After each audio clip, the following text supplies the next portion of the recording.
ये कहानी एक ऐसे गरीब बच्चे की है जिसने अपने बचपन में ही सोच लिया था कि वो बहुत अमीर आदमी बनेगा, पर उसे रास्ता दिखाने वाला कोई नहीं है।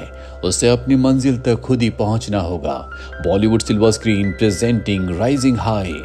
कहानी की शुरुआत में हमें विक्टर को दिखाया जाता है जो अपने मॉम डैड के साथ गरीबी की जिंदगी जीता है।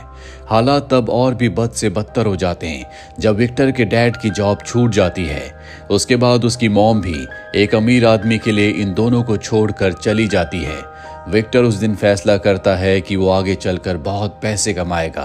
कुछ साल बीत जाते हैं और अब विक्टर बड़ा हो चुका है। वो शहर जाना चाहता है। उसके डैड उसके जाने से पहले उसे $200 देते हैं और कहते हैं कि शहर में बहुत मेहनत करना और हमेशा खुश रहना। इसके बाद विक्टर शहर आ जाता है जहां उसके पास इतने पैसे नहीं होते कि वो किसी कमरे को रेंट पर ले सके। हालांकि वो एक कमरा देखता भी है, लेकिन उसका रेंट $1200 होता है, इसीलिए रात उसे फुटपाथ पर गुजारनी पड़ती है। अगले दिन वो एक कंस्ट्रक्शन साइट पर जाता है जहां पर एक मजदूर के तौर पर काम करता है। पूरे दिन मेहनत करने के बाद जब पैसों का वक्त आता है तो उसका जो कॉन्ट्रैक्टर होता है वो उसे आधे पैसे देता है और कहता है कि आधे पैसे सिक्योरिटी के तौर पर मैंने अपने पास रख लिए।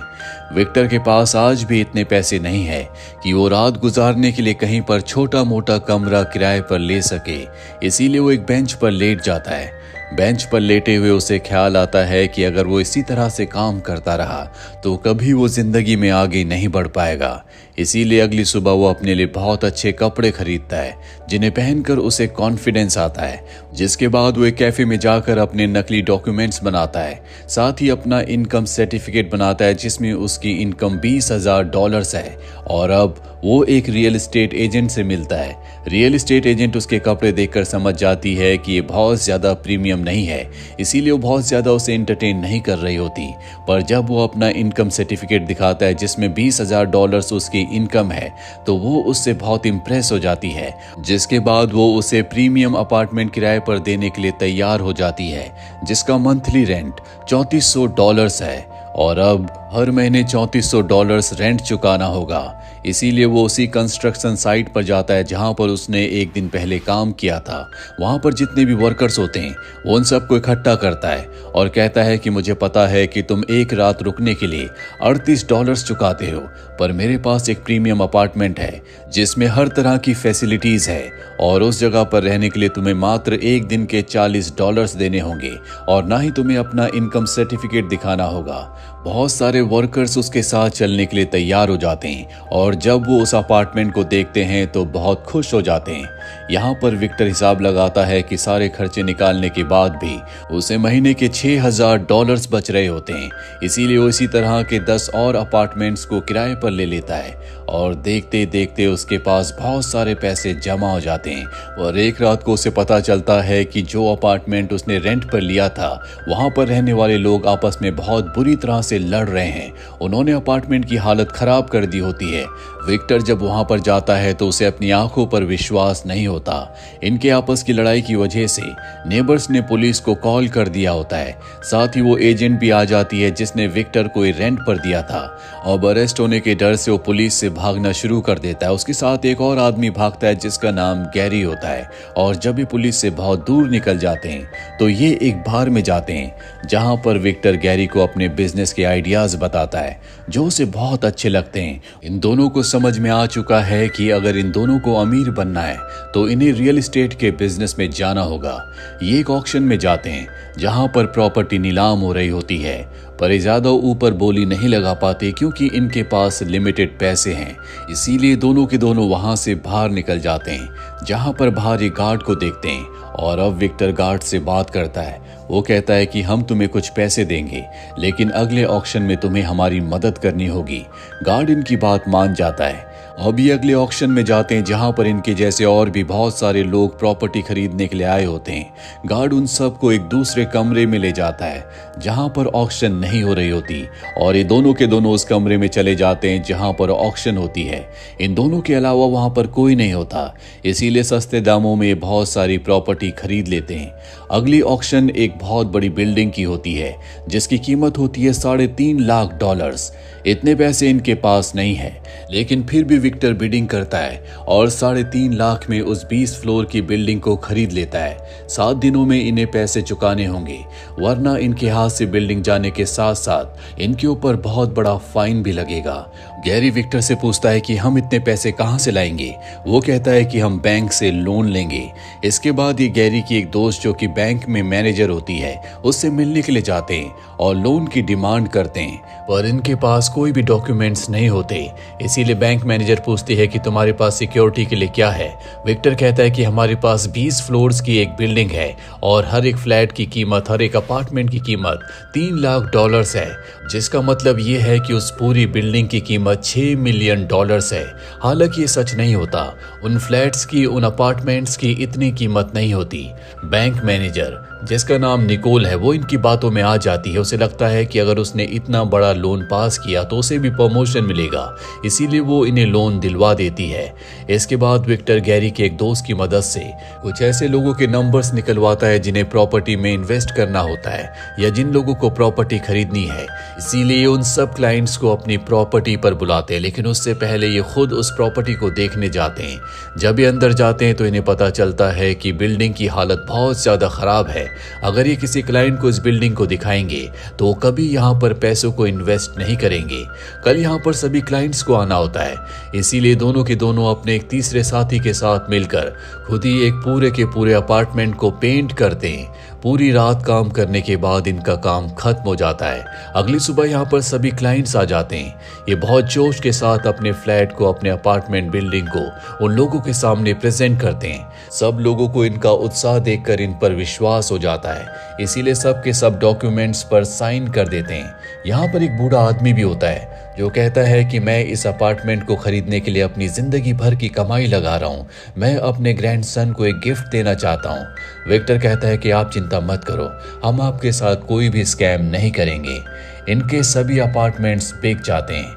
इस तरह से बहुत अच्छा पैसा कमाते हैं। साथ ही जो लोन इन्होंने बैंक से लिया था उस लोन को भी ये चुका देते हैं, जिससे निकोल को भी प्रमोशन मिल जाता है। हालांकि विक्टर को और गैरी को पता है कि इन्होंने लोगों के साथ धोखा किया है, जिसके लिए इनके दिल में शुरू में गिल्ट भी आता है, पर पैसों की चकाचौंध में विक्टर सब कुछ भूल जाता है। साथ ही अब वो निकोल को डेट भी करता है, जिसके बाद ये दोनों के दोनों शादी कर लेते हैं। पर अब भी विक्टर की भूख नहीं मिटी, उसे बहुत अमीर बनना है। इसीलिए वो अपनी एक कंपनी शुरू करता है जो कि रियल एस्टेट की कंपनी है। इसके लिए वो एक बार फिर से निकोल की मदद से बैंक से लोन लेता है और अब वो एक बिलियनियर बन चुका है, जो कि उसका बचपन का सपना है। जैसा उसने सोचा था वैसा उसने कर दिया।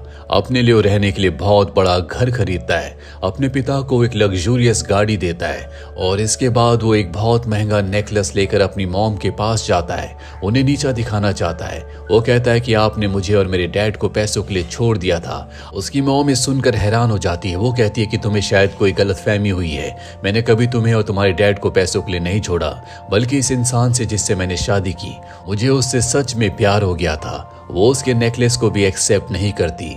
सच्चाई जानने के बाद विक्टर को बहुत दुख होता है। दरअसल आज तक उसने जो भी पैसे कमाए थे वो अपनी मॉम को नीचा दिखाने के लिए कमाए थे, पर जो भी उसका परसेप्शन था वो पूरा का पूरा गलत था। इसीलिए वो बहुत ज्यादा फ्रस्ट्रेट हो जाता है और ये भी तय करता है कि अब वो जितना पैसा उसके पास है उससे कई गुना ज्यादा पैसे और कमाएगा। इसीलिए वो एक इंश्योरेंस कंपनी को खोलता है, जिसके लिए वो बहुत सारे एम्प्लॉयज को हायर करता है। साथ ही अब वो अपनी फैमिली प्लानिंग भी करना चाहता है। जो नेकलेस उसने अपनी मॉम के लिए लिया था, जो कि बेशकीमती है, वो अपनी वाइफ निकोल को दे देता है। जब गैरी को ये बात पता चलती है तो गैरी कहता है कि तुम्हें ऐसा नहीं करना चाहिए था। निकोल मेरी बचपन की दोस्त है, वो मनी माइंडेड है, पैसा ही उसके लिए सब कुछ है, और वो गैरी की बात नहीं मानता। वो निकोल से सच्चा प्यार करता है। कुछ साल इसी तरह से बीत जाते हैं। विक्टर की जिंदगी में सब कुछ अच्छा चल रहा होता है। उसने बहुत सारे पैसे बना लिए हैं और एक दिन जब वो गैरी के साथ अपने ऑफिस में गेम खेल रहा होता है, तभी उसकी फाइनेंशियल एडवाइजर वहां पर आती है और बताती है कि हमारी कंपनी के जो अकाउंट्स हैं वो टैक्स अथॉरिटी के पास गए हैं। उनके मुताबिक हमने $मिलियन के टैक्स नहीं भरे, जल्दी हमें वो टैक्स भरने होंगे, वरना हमारी कंपनी के ऊपर बड़े बड़े लीगल एक्शंस लिए जाएंगे। ये बात सुनकर विक्टर और गैरी दोनों के दोनों परेशान हो जाते हैं। दरअसल विक्टर ने जितने भी पैसे कमाए थे वो सब पैसे उसने घर खरीदने में और महंगी महंगी गाड़ियां खरीदने में लगा दिए थे। इसीलिए भागकर वो अपने घर जाता है, जहां पर उसकी वाइफ निकोल उसके बच्चे के साथ होती है। वो निकोल से कहता है कि जो नेकलेस मैंने तुम्हें दिया था वो कहाँ पर है। निकोल उसकी बात का कोई जवाब नहीं देती। दरअसल वो नेकलेस अब घर पर नहीं है और ना ही निकोल उसे बताती है कि वो नेकलेस कहाँ पर है। यहाँ पर उसे गैरी की बात याद आती है, इसीलिए वो गैरी के पास जाता और उससे पैसों की डिमांड करता है। गैरी कहता है कि तुम मेरी सारी सेविंग्स को टैक्स में भरना चाहते हो। विक्टर कहता है कि नहीं, मैं टैक्स में नहीं भरना चाहता, बल्कि मैं उन पैसों से और भी प्रॉपर्टी खरीदना चाहता हूँ। मैं अपने काम को बढ़ाना चाहता हूँ। और अब ये ऐसे ही करते हैं, ये अपनी कंपनी की, अपनी प्रॉपर्टी की एड को टीवी पर भी रन करते हैं, साथ ही अलग अलग शहरों में और भी प्रॉपर्टीज को खरीद लेते हैं। इन्होंने अपना सारा पैसा बिजनेस में लगा दिया है। इनके पास एक भी पैसा नहीं बचता और इन दोनों को पूरा विश्वास है कि इनके नए प्रोजेक्ट से इन्हें बहुत फायदा होगा। वहीं निकोल को पता चल जाता है कि विक्टर ने उसे चीट किया है, इसीलिए अपने बच्चे को लेकर वो घर छोड़कर चली जाती है और कोर्ट में डिवोर्स के लिए फाइल कर देती है। और अब क्योंकि विक्टर के साथ निकोल नहीं है, इसीलिए उसे बैंक से लोन भी नहीं मिलता। अपने काम को आगे बढ़ाने के लिए इन्हें पैसे चाहिए। विक्टर के पास बहुत प्रॉपर्टी तो है, लेकिन उसके बिहाव पर भी उसे कोई पैसा नहीं मिल सकता, क्योंकि वो सारी की सारी प्रॉपर्टी निकोल के नाम है। ऐसे ना होने की वजह से इनका काम बहुत ज्यादा डाउन हो जाता है, पर अब भी वो हार नहीं मानना चाहता। वो गैरी से कहता है कि हम खुद का बैंक खोलेंगे, जिसके बाद खुद सेंट्रल बैंक हमें लोन देगा। और अब वो पुराने बैंक के सभी एम्प्लॉयज को अपने नए बैंक में हायर कर लेता है और इन्हें बैंक खोलने के लिए लाइसेंस की परमिशन की जरूरत होगी। इसीलिए एक गवर्नमेंट ऑफिसर के पास जाते हैं जो कि लाइसेंस प्रोवाइड करता है। वो कहता है कि तुम्हारे पास बैंक खोलने की क्वालिफिकेशन नहीं है, पर विक्टर उसे बहुत सारे पैसे रिश्वत के रूप में देता है, जिसके बाद वो इन्हें परमिशन दे देता है। इस तरह से विक्टर अपनी कंपनी को डूबने से बचा लेता है। ये पार्टी करते हैं, पर एक रात को इनके घर पर पुलिस आती है जो विक्टर को अरेस्ट कर लेती है। विक्टर के ऊपर बहुत सारे चार्जेस होते हैं, जैसे टैक्स ना भरना, लोगों को धोखा देना, कम कीमत की प्रॉपर्टीज को लोगों को मैनिपुलेट करके हाई रेट पर बेचना, गवर्नमेंट ऑफिसर्स को रिश्वत देना। और अब विक्टर सलाखों के पीछे है। उसे कुछ समझ नहीं आ रहा होता कि अब वो क्या करेगा। एक दिन उसके डैड का कॉल आता है जो कहते हैं कि मैं तुमसे मिलने के लिए आ रहा हूँ, पर उसके डैड उससे मिलने के लिए नहीं आते। विक्टर कई दिनों तक उनका इंतजार करता रहता है। एक दिन विक्टर की मॉम उससे मिलने के लिए आती है और कहती है कि उस दिन तुम्हारे डैड तुमसे मिलने के लिए आ रहे थे, पर उनका एक्सीडेंट हो गया, जिस वजह से उनकी मृत्यु हो गई। ये बात सुनकर विक्टर टूट जाता है। उसने अपना सब कुछ खो दिया। कुछ साल इसी तरह से बीत जाते हैं। अब विक्टर को रिहा कर दिया जाता है। जब वो जेल से बाहर निकलता है तो वहां पर उसकी एक्स वाइफ निकोल आती है। दरअसल उसे विक्टर से कोई लेना देना नहीं है, पर वो अपनी बेटी को उसके पिता से मिलवाने के लिए लाई होती है। इसके बाद विक्टर एक छोटे से अपार्टमेंट को किराए पर ले लेता है, जहां गैरी उसके लिए एक लेटर भेजता है जिस पर लिखा होता है, मुझे यकीन है कि तुम अब भी एक शेर हो, तुम्हारे अंदर एक शेर का दिल धड़कता है। विक्टर कई घंटों तक लेटे लेटे सोचता रहता है कि गैरी ने ऐसा क्यों लिखा। तभी उसे याद आता है कि एक बार गैरी ने उसे शेर का स्टैचू गिफ्ट किया था, जो अब भी उसके पुराने घर पर है, जिसे गवर्नमेंट ने सील कर दिया है। रात के अंधेरे में वो उस घर के अंदर जाता है, जहां पर उस शेर के स्टैचू को हैमर से तोड़ता है। और जब वो उसे तोड़ता है तो उसके अंदर वही नेकलेस होता है जो उसने कभी अपनी मॉम के लिए खरीदा था और बाद में निकोल को गिफ्ट कर दिया था। इस नेकलेस की कीमत बहुत ज्यादा होती है। ये बेशकीमती नेकलेस है। दरअसल ये निकोल के पास नहीं था, गैरी ने उसे चुरा लिया था और शेर के स्टैचू के अंदर डालकर उसे गिफ्ट कर दिया था। दरअसल गैरी को पता था कि कभी भी अगर विक्टर के ऊपर बुरा वक्त आएगा तो निकोल उसका साथ नहीं देगी। वो मनी माइंडेड है और अब उसके पास वो महंगा वो बेशकीमती नेकलेस है। अगली सुबह में विक्टर को दिखाया जाता है जो उसी नेकलेस को लेकर अपनी जिंदगी के शुरुआती दिनों की तरह चल रहा होता है। तभी वो देखता है कि सामने सड़क पर वही बूढ़ा आदमी है जिसे उसने $3 लाख में वो अपार्टमेंट बेचा था, जो कि उसने अपने ग्रैंड सन के लिए खरीदा था। वो उसे देखकर कुछ पल के लिए सोचता है। तभी उसके पास एक लड़की आती है जो उससे पूछती है कि ऑक्शन कहाँ पर हो रहा है। वो भी उसके साथ चला जाता है। इसका मतलब ये है कि एक बार फिर से वो अपनी पुरानी जिंदगी जिएगा, जिस तरह से पहले उसने कामयाबी हासिल की थी। एक बार फिर से वो उसी तरह से कामयाब बनेगा। अगर वो बूढ़े आदमी की तरफ जाता तो वो इस बात को दर्शाता कि उसने अपनी जिंदगी में जो कुछ अपने पास्ट में किया था उसका उसे पश्चाताप है, पर वो उसकी तरफ नहीं गया बल्कि ऑक्शन के लिए चला गया। इसका मतलब ये है कि जो उसने पहले किया वो एक बार फिर से करने के लिए तैयार है। आपकी इस बारे में क्या राय है, कमेंट बॉक्स में ज़रूर लिखें। उम्मीद करते हैं कि ये कहानी आपको पसंद आई होगी।